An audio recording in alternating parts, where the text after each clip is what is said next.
Hi you guys, today we are going to make the perfect grilled cheese sandwich. So let's get started.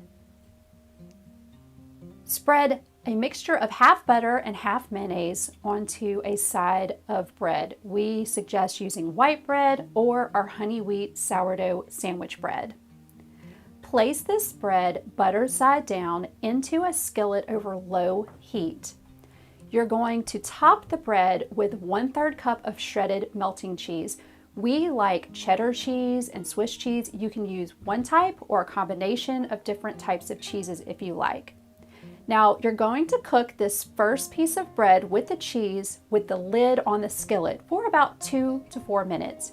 You want that cheese to start to melt, and then you want the bottom of that to get golden brown.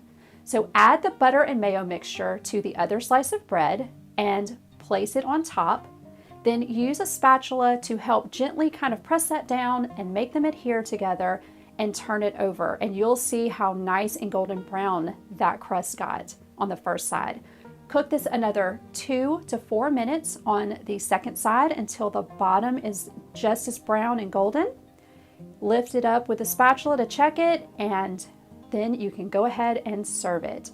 And you will see when we cut into this, it has the perfect cheese pull. The cheese is melted all the way through the sandwich, and both sides are golden, toasty brown. It really is the best way to make a grilled cheese sandwich. So enjoy this with some homemade tomato soup, and you'll have a warm, hearty, satisfying lunch. Until next time, bye.